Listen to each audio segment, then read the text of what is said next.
안녕하십니까. 오늘 2020년 12월 14일 월요일 아침입니다. 오늘은 욥기 10장 1절부터 12절까지의 말씀을 묵상하겠습니다. 욥기 10장 1절부터 말씀을 봅니다. 이 말씀에서 욥은 시편에 있는 탄원의 노래에 사용된 것과 비슷한 말들을 사용합니다. 그래서 자신의 괴로움을 지금 토로하고 있는 거죠. 욥은 자기 처지를 보는 거예요. 이 극심한 재난과 시련 앞에서 자신이 아무것도 할 수 없는 무기력한 존재다 하는 것에 절망하는 것이죠. 그리고 자신을 괴롭히는 하나님이 까닭없이 자신을 괴롭힌다고. 그래서 도저히 이해할 수 없습니다. 이 생각을 가지고 있는 거죠. 하나님 앞에 하소연하는 것이죠.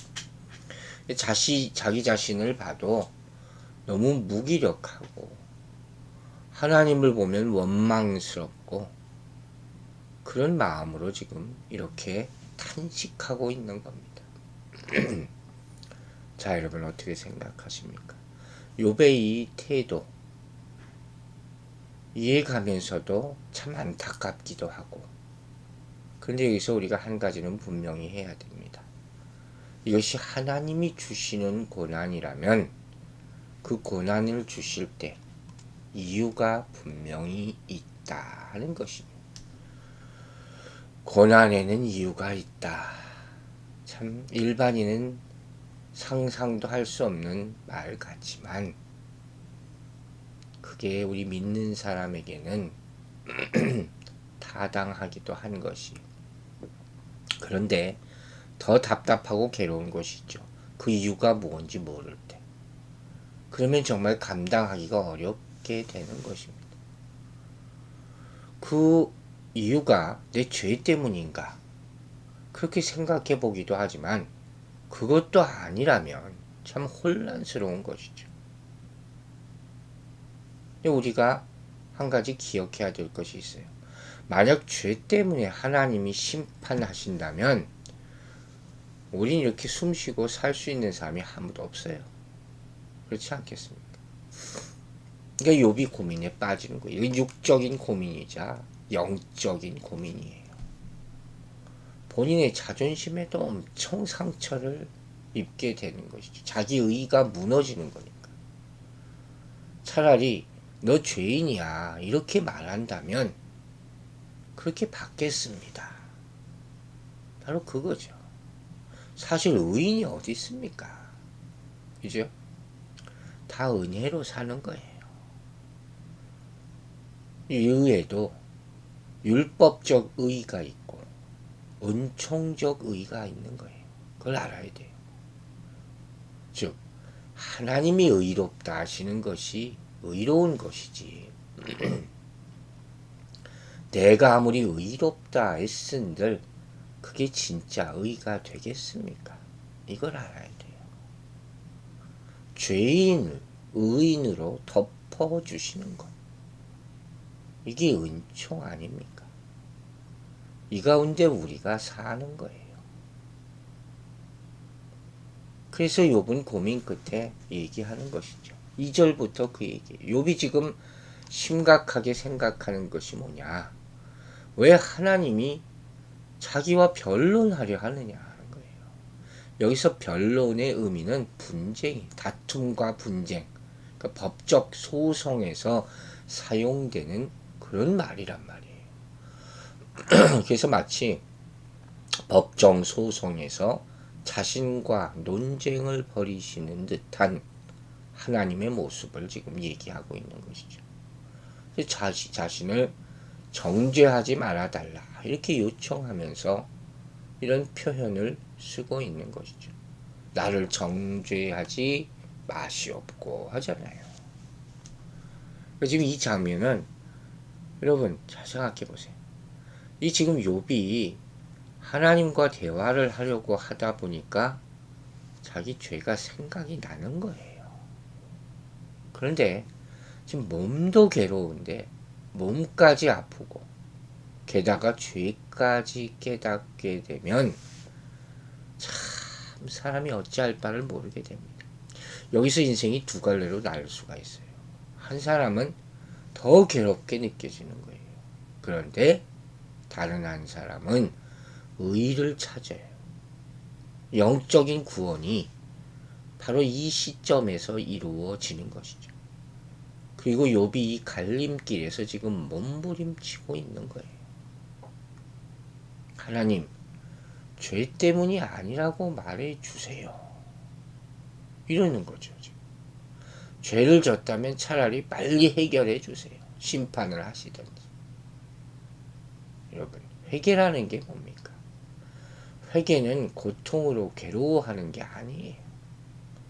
뉘우치는 것만이 아닙니다. 그럼 뭡니까?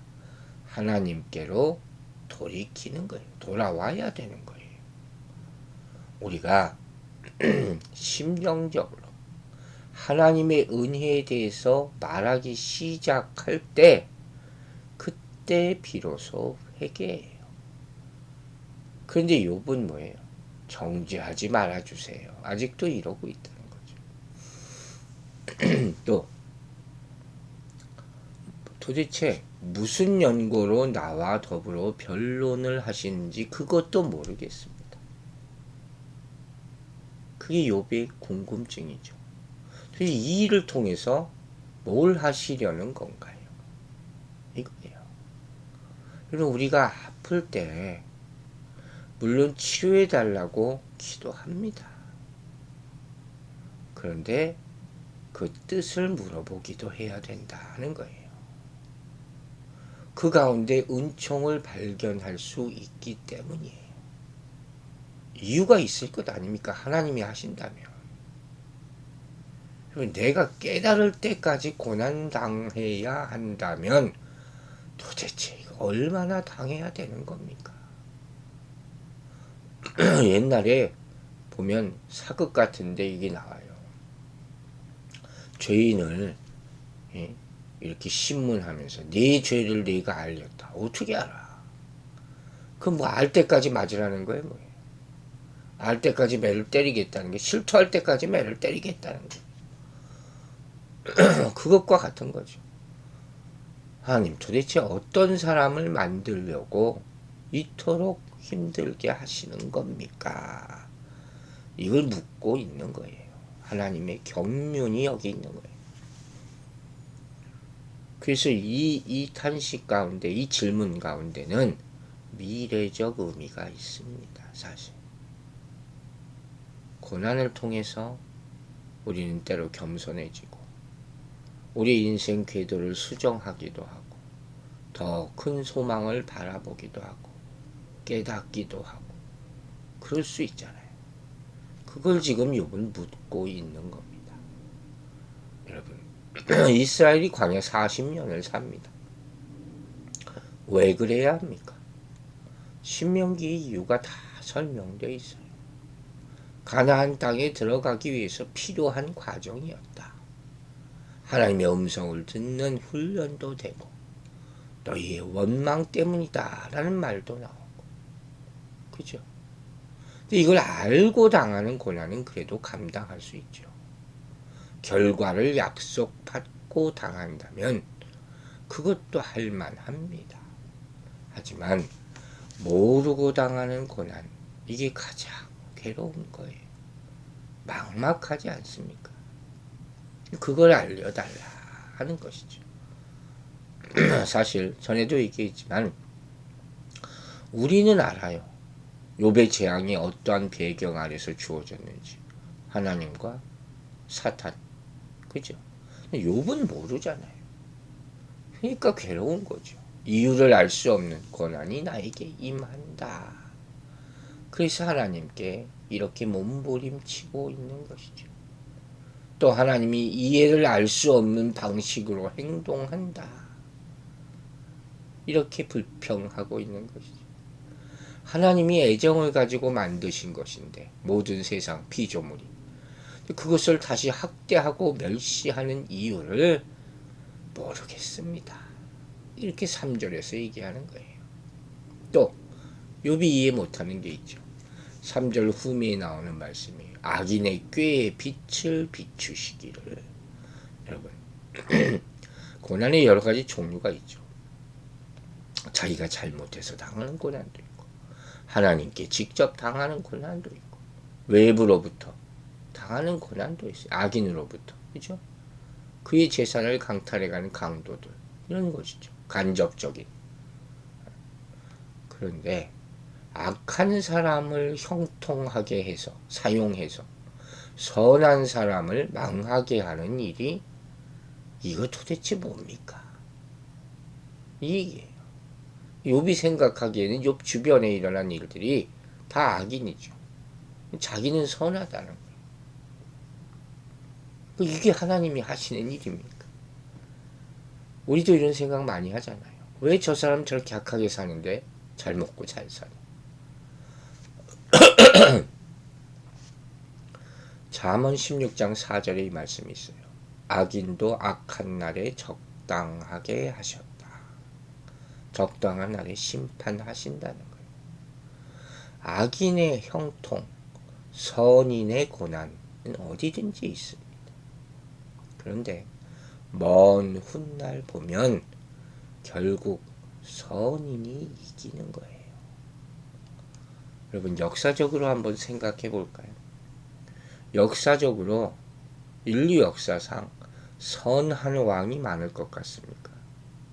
아니에요. 대부분 악한 왕들이에요.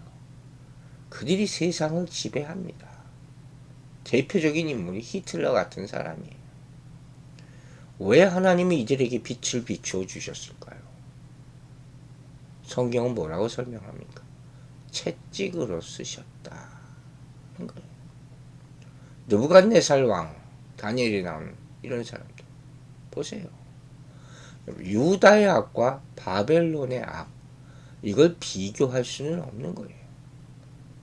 한쪽은 하나님의 백성이고 한쪽은 이방인이니까. 그러나 하나님께서 때로 하나님의 백성이 악한 길로 갈 때 이 이방 사람들 이용해서 징벌하십니다. 그죠? 때로 악한 자를 사용해서 역사하실 수 있다는 거예요. 고난 당하는 입장에서는 이거 이해 못합니다. 그 당시에는. 하지만 하나님의 손에 있어요. 그걸 깨달아야 되는 거예요. 그래서 이때 우리는 악한 자만 보면 안 돼요. 하나님을 봐야 되는 것이. 결국 문제는 하나님과 나와의 관계죠. 이것이 진정한 믿음의 자세예요. 중재자라는 말이 나왔었죠. 중재자가 지금 없는 상황이에요. 욥은 그걸 모르죠. 그러나 구하고 있죠. 없는 상황에서 하나님의 뜻을 아는 길은 하나밖에 없어요. 하나님이 직접 알려주시는 것이죠. 그래서 욥은 간청하고 있는 거예요. 이런 이해할 수 없는 하나님의 행동이 도대체 이유가 뭡니까? 그 은혜를 구하는 거예요. 여러분, 인간은 하나님을 다 이해할 수 없습니다. 하나님을 다 표현할 수 없습니다. 그래서 인간의 말을 전적으로 의지하는 것은 어리석은 일이에요. 결국 논쟁과 왜곡만을 가져올 뿐이에요. 하지만 잊지 말아야 돼요. 그분이 나를 만드셨어요. 그분이 나에게 생명을 주시고 그분이 지켜주시는 분이에요. 즉 징계하는 분도 용서하는 분도 하나님이십니다. 그래서 더욱더 하나님 앞에 나아가야 하는 것입니다. 욥은 계속해서 4절부터 하나님께 질문을 합니다. 하나님이 마치 사람처럼 육신의 눈을 가지고 세상을 편협하고 불공정한 방법으로 바라보시는 이유를 나는 모르겠습니다. 그 얘기. 욥이 보기에 하나님의 날들은 사람의 날들과 같지 않고 하나님의 연수는 사람의 연수와 같지 않다. 그렇죠. 인간은 불완전하고 그 누리는 날들이 길지가 않죠. 그러나 우주 만물을 창조하신 하나님은 영원하신 분이기 때문이죠. 욥이 여기서 무슨 이유로 영원하신 하나님과 유한한 인간의 시간을 지금 비교하고 있을까요? 그것은 이어지는 6절과 관계가 있어요. 즉 욥의 불평에 따르면 하나님은 어떻게 해서든지 욥의 허물을 찾아내려고 하신다는 거예요. 사람들 같이. 그 죄를 들춰내려고 하신다는 거예요. 이것이 마치 영원하신 하나님이 시간에 쫓기는 사람처럼 서둘러서 욥의 허물과 죄를 기어코 찾아내서 드러내고 벌하시려 하는 것 아닌가. 이렇게 불평하는 거예요. 이처럼 사람은 크고 작은 고난을 겪을 때 자신에게 그 고난을 허락하신 하나님이 공평하지 않다고 생각할 수가 있습니다. 왜? 자신의 삶을 돌아볼 때 자신은 이러한 고난을 받을 만큼 잘못을 하지 않았다고 생각하기 때문이에요. 하지만 누가 자신의 허물을 능히 다 깨달을 수가 있겠습니까? 그러므로 우리는 애매하게 고난을 당하는 것처럼 생각이 돼도 그 시간 하나님 앞에 자신의 삶을 돌아볼 줄 아는 겸손이 필요한 것이에요. 욥은 자신이 얼마나 부족한지를 몰랐어요. 또한 하나님이 반드시 죄 때문에 고난을 주시는 것이 아님도 알았어야 하는 거예요. 여러분, 고난이 오랫동안 지속되면 원망이 나옵니다. 혹시 그때 하나님이 불공평하시다 이렇게 생각이라도 해본 적이 있습니까? 하지만 여러분, 우리가 믿는 하나님은 공의로우신 분이에요. 사랑의 하나님이세요. 그래서 죽을 수밖에 없는 죄인인 우리를 용서하시기 위하여 십자가 위에 아들을 못 박아 죽게 하셔서 우리의 모든 죄를 담당케 하시지 않았습니까? 이것을 잊지 마시기 바랍니다. 이제 7절부터는 창조하셨지만 멸하시는 하나님에 대한 내용이에요. 자신을 재앙과 고통으로 해방시킬 분도 하나님밖에 없다. 이렇게 7절에서 고백하죠. 전지하신 하나님이 자신의 무죄를 알고 계실 것이다. 이런 확신을 해요. 그런데 왜 하나님이 자신을 고통으로부터 건져주시지 않는지 이건 이해가 안 된다는 거죠. 충분히 그렇게 하실 수 있는 분인데. 여러분, 하나님은 태초의 인간을 창조하실 때 다 만드시고 보시기에 좋았더라. 그렇게 또 다른 피조물을 다스릴 수 있는 영적인 통치권도 주셨어요. 그죠? 근데 이제 와서 왜 그처럼 공들여서 만든 피조물을 멸하시고 원재료인 티끌로 돌아가게 하려고 하시는지 모르겠습니다. 이게 욥의 의문이에요. 그런데 여러분, 하나님이 창조주시라면 그걸 인정한다면 우리는 그분이 이 세상과 우리에 대한 주권을 가지고 계셨음을 동시에 인정해야 되는 거예요. 즉 우리가 하나님은 이래야 되지 않습니까? 저래야 되지 않습니까? 이렇게 하면 안 되는 것 아닙니까? 이렇게 말할 수 없는 거예요. 그분이 하시는 것은 옳고 그분이 정하시면 그것이 기준이에요. 이 자세가 창조주 하나님을 인정하는 장소예요. 그래서 우리에게 필요한 것은 오로지 믿음뿐이에요. 이해되지 않고 받아들이기도 어렵지만 그분이 선한 방향으로 창조하셨다면 선한 방향으로 이끄실 것을 믿어야 합니다. 10절부터 12절까지 말씀은 욥은 인간이 몸이 태중에서 어떠한 과정을 걸쳐서 만들어지고 있는가 이걸 시적으로 표현하시죠. 주께서 나를 젖과 같이 쏟으셨으며 엉긴 젖처럼 엉기지 않게 하셨다. 시편 139편에 나오는 말씀이 인용이에요. 고민이 정말 심각하고 굉장히 깊은 것이죠. 하지만 욥이 판단하기에 하나님이 인간 창조 과정에서 가장 중요한 것은 뭐라는 겁니까? 생명과 은혜를 사람에게 주시고 그를 보살핌으로 그의 영혼을 지켜주셨다 하는 것이죠. 하나님의 생명과 은혜가 없었다면 우리 모든 인간 존재 자체가 불가능해요. 못 사는 거예요. 우리도 때로 하나님의 방식을 이해 못하고 원망할 때가 있습니다. 그러나 누가 하나님의 생각을 다 알 수 있겠습니까? 로마서 11장 33절에서 이렇게 바울 사도가 얘기합니다. 깊도다 하나님의 지혜와 지식의 풍성함이요 그의 판단은 헤아리지 못할 것이요 그의 길은 찾지 못할 것이로다. 아멘. 기도하겠습니다. 하나님 아버지, 우리는 때로 주님을 전능하시다, 전지하시다 그렇게 부릅니다. 그분이 우리 주님 되심을 찬양하고 감사드립니다. 어찌 우리가 하나님 아버지를 헤아릴 수가 있겠습니까? 내게 무슨 일이 일어난다고 하나님이 변하시는 분이겠습니까? 내가 다 알지 못하는 것을 하나님이 어찌 모르시겠습니까?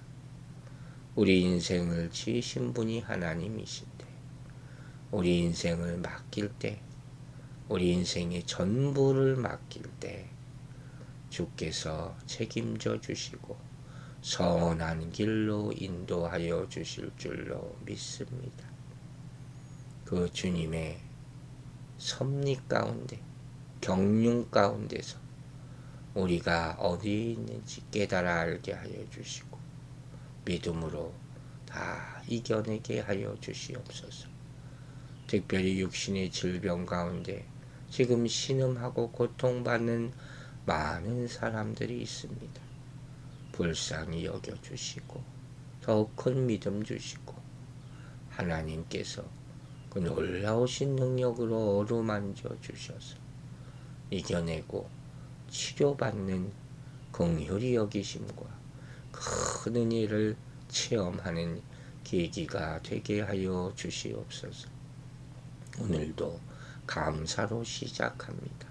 무슨 일이 있어도 감사로 은혜로 마치는 하루가 되게 축복하여 주심을 믿고 다시 감사드리며 예수 그리스도의 이름으로 기도했습니다. 아멘.